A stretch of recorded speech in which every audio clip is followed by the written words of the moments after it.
हिंदी व्याकरण की श्रृंखला में आज हम लोग व्यंजन पढ़ेंगे कि व्यंजन कहते किसे हैं। सबसे पहले हमें जान लेते हैं।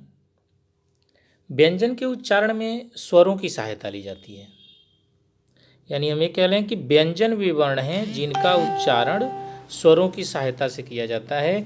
बिना स्वर की सहायता लिए व्यंजन उच्चारित नहीं होगा। उच्चारण बिना स्वर की सहायता से हम नहीं कर सकते। और यदि व्यंजन से स्वर निकाल दिया जाता जाए तो वर्ण हलंत युक्त हो जाता है। पतंजलि महाभाष्य में लिखते हैं कि स्वयं राजन्ते स्वराम अन्वग भवति व्यंजन मिति। लिख रहे हैं कि स्वयं राजन्ते स्वरा अन्वग भवति व्यंजन मिति, अर्थात जो स्वयं सुशोभित होते हैं वे स्वर हैं, यानी स्वर का अनुसरण करने वाले व्यंजन कहलाते हैं। इस प्रकार हिंदी वर्णमाला में कुल 33 व्यंजन होते हैं। हिंदी वर्णमाला में कुल कितने व्यंजन होते हैं? 33। अब इसके बाद व्यंजन के भेद की बात आती है। तो व्यंजन के 4 भेद होते हैं। स्पर्श व्यंजन, तो पहले हम स्पर्श व्यंजन पढ़ लेते हैं, पुनः अंतस्थ, ऊष्म और संयुक्त। तो सबसे पहले हम स्पर्श व्यंजन जान लें। व्यंजन जैसा कि हम देख रहे हैं नाम से स्पर्श का अर्थ होता है छूना, यानी जिन व्यंजनों का उच्चारण करते समय जीभ मुंह की किसी भाग जैसे कंठ, ताल, मूर्धा, दांत अथवा होठ का स्पर्श करती है उसे स्पर्श व्यंजन कहते हैं। दूसरे शब्दों में एक कंठ, ताल, मूर्धा, दंत और ओष्ठ स्थानों के स्पर्श से बोले जाते हैं। यानी जो स्पर्श व्यंजन होते हैं कंठ, तालु, मूर्धा, दांत और ओष्ठ स्थानों के स्पर्श से बोले जाते हैं, इसी से इन्हें स्पर्श व्यंजन कहते हैं। इन्हें हम वर्गीय व्यंजन भी कहते हैं। यानी स्पर्श व्यंजन को और क्या कहा जाता है? वर्गीय व्यंजन। वर्गीय व्यंजन क्यों? क्योंकि ये उच्चारण स्थान की अलग अलग एकता हुई वर्गों में विभक्त हैं और ये 25 व्यंजन होते हैं। यानी क से लेकर म तक के जो व्यंजन होते हैं, क से म तक जो 25 वर्ण जो होते हैं, 25 अक्षर कह लीजिए, क से म तक, वे स्पर्श व्यंजन या वर्गीय व्यंजन कहे जाते हैं।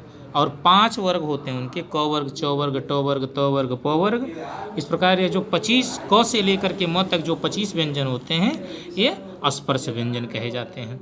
अब देख लेते हैं क वर्ग। क वर्ग क, ख, ग, घ, अंग, च, छ, ज, झ, ञ। ट वर्ग ट, ठ, ड, ढ, ढ। त वर्ग त, थ, द, ध, न। प वर्ग प, फ, व, भ, म। क वर्ग, च वर्ग, ट वर्ग, त वर्ग, प वर्ग, यानी 5 वर्गों में इनको बांटा गया। जो क वर्ग है ये कंठ हैं, यानी कंठ का स्पर्श करते हैं। च वर्ग हैं तालव्य हैं, तालु का स्पर्श करते हैं। ट वर्ग मूर्धन्य हैं, ये मूर्धा का स्पर्श करते हैं। त वर्ग दंते हैं, दांतों का स्पर्श करते हैं। ओष्ठ, प वर्ग ओष्ठ वर्ण हैं, यह होठों का स्पर्श करते हैं। तो इस प्रकार क से म तक स्पर्श व्यंजन। यानी अब आपसे कोई पूछे स्पर्श व्यंजन की कितनी संख्या होती है, तो 25। कौन?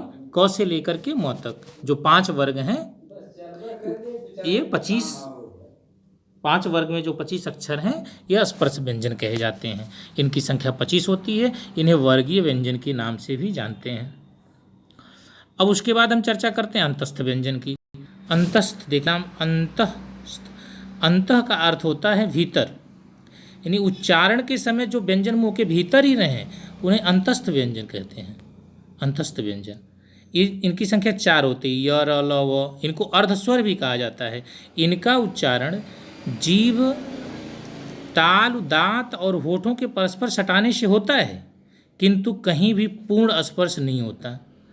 अतः ये चारों अंतस्थ व्यंजन या अर्धस्वर भी कहे जाते हैं। अब आपसे कोई पूछे अंतस्थ व्यंजन कितने हैं, तो अंतस्थ व्यंजन 4 हैं। कौन कौन? य, र, ल, व। अंतस्थ व्यंजन की संख्या कितनी है? 4।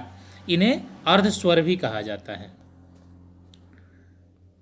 अब स्पर्श व्यंजन के बाद हम उष्म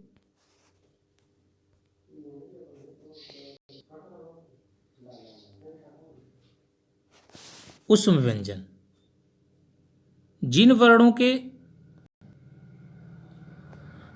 व्यंजनों के उच्चारण के समय हवा मुंह के विभिन्न भागों से टकराए और सांस में गर्मी पैदा करे, उन्हें उष्म व्यंजन कहते हैं।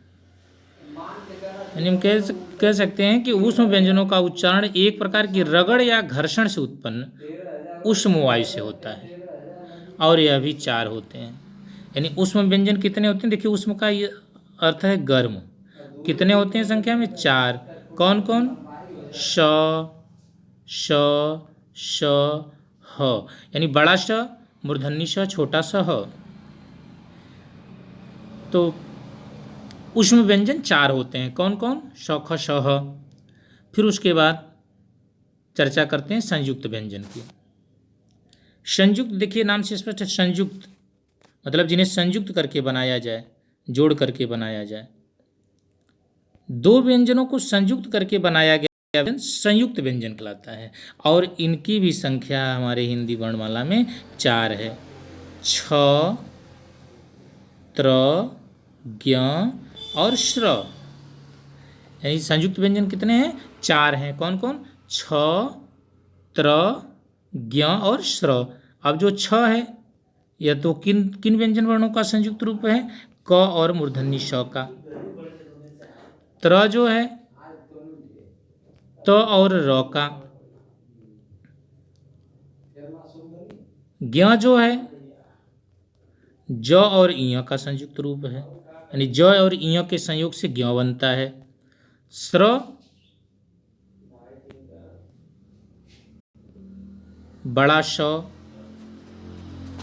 और र के योग से बनता है श्र।